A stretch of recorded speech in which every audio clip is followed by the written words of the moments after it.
Hi friends, ഇന്ന് നമുക്ക് വളരെ എളുപ്പത്തിലും ഹെൽത്തിയുമായ മുരിങ്ങയില ചക്കക്കുരു തോരൻ എങ്ങനെ ഉണ്ടാക്കുന്നുവെന്ന് നോക്കാം. ഇപ്പോൾ ചക്കയുടെ സീസൺ ആയതുകൊണ്ട് ചക്കക്കുരു എല്ലാവരുടെയും വീട്ടിലുണ്ടാവുമല്ലോ. അതുകൊണ്ട് നമുക്ക് വീട്ടോടൊപ്പം തന്നെ മുരിങ്ങയിലയും ഉണ്ടെങ്കിൽ ഇതെങ്ങനെ ഉണ്ടാക്കുന്നതെന്ന് നോക്കാം. എല്ലാവരും ചക്കക്കുരു നന്നാക്കാനുള്ള ഒരു ബുദ്ധിമുട്ട് കാണും. അതിന് വേണ്ടി ഒരു എളുപ്പ വഴി പറഞ്ഞുതരാം. ചക്കക്കുരു ഇടിക്കല്ലിലിട്ട് ഒന്ന് നന്നായി ഇടിച്ചെടുത്താൽ അതിൻ്റെ തൊലിയൊക്കെ പെട്ടെന്ന് തന്നെ പോരുന്നതാണ്. അത് പിന്നെ ചുരണ്ടാനൊന്നും നിൽക്കണ്ട, അതൊക്കെയാണല്ലോ ബുദ്ധിമുട്ട് ചക്കക്കുരു ഉണ്ടാക്കാൻ. അപ്പം ഇങ്ങനെ ഇടിക്കലിട്ടൊന്ന് ഇടിച്ചെടുത്താൽ അതിൻ്റെ തൊലിയൊക്കെ പെട്ടെന്ന് പോരും. അപ്പോൾ ഈ തോരന് വേണ്ടിയിട്ട് നമുക്ക് ഇങ്ങനെ ചെറിയ ചെറിയ കഷ്ണമാണ് വേണ്ടത്. അപ്പം ഇങ്ങനെ ഇടിക്കലിലിട്ട് ഇടിച്ചെടുത്ത ചക്കക്കുരു തോലി മാറ്റിയ ശേഷം ചെറുതായി ഒന്ന് മുറിച്ചെടുക്കുക.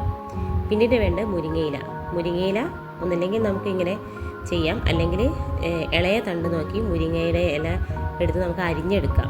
അങ്ങനെയാണെങ്കിൽ മുരിങ്ങയില ഊരേണ്ട വിഷമവുമില്ല. ഇനി ആദ്യം ചക്കക്കുരു കുറച്ച് മഞ്ഞൾപ്പൊടിയും ഉപ്പും ആവശ്യത്തിന് വെള്ളവും ചേർത്ത് നന്നായി വേവിക്കാം. ഒരു 3-4 വിസിൽ വരെ അടുപ്പിക്കാം. ഇപ്പോൾ കണ്ടോ, ചക്കക്കുരു നന്നായി വെന്ത് വന്നിട്ടുണ്ട്. ഇനി ഇത് നമുക്കൊന്ന് ഉടച്ചെടുക്കാം. നല്ലപോലെ ചക്കക്കുരു നന്നായി ഉടച്ച ശേഷം പിന്നീട് നമുക്ക് വേണ്ടത് ഒരു സവാള പൊടിയായി അരിഞ്ഞതാണ്. ചക്കക്കുരു നന്നായി ഉടച്ച് മാറ്റിയ ശേഷം അതിലേക്ക് നമുക്ക് ആ സവാള പൊടി പോലെ അരിഞ്ഞത് ചേർക്കാം.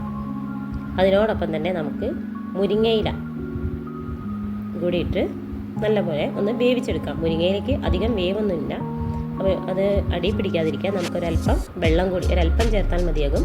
അതും കൂടി ചേർത്ത് ഒന്ന് വേവിച്ചെടുക്കാം. അത് ഒരു 5 മിനിറ്റ് കൊണ്ട് തന്നെ വേവുന്നതാണ്.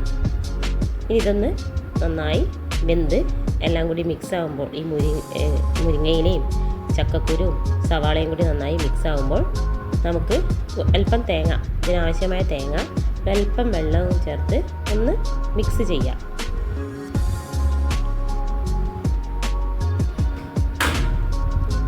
ഇനി നമുക്ക് ഈ മിക്സ് ചെയ്ത തേങ്ങ ഈ ചക്കക്കുരു മുരിങ്ങയിലേക്ക് ചേർത്ത് കൊടുക്കാം. ചേർത്ത് കൊടുത്ത് ഇത് അധികം വേവിക്കൊന്നും വേണ്ട, ഒന്ന് നന്നായി ചൂടാക്കി എടുത്താൽ മതിയാകും. അപ്പോൾ ഇത് വളരെ ടേസ്റ്റിയും ഹെൽത്തിയുമായ ചക്കക്കുരു തോരൻ റെഡിയാണ്. ഇനി ഇതിലേക്ക് നമുക്ക് അവിയലിലൊക്കെ മേലെ ഒഴിക്കുന്ന പോലെ ഒരു 3 ടീസ്പൂൺ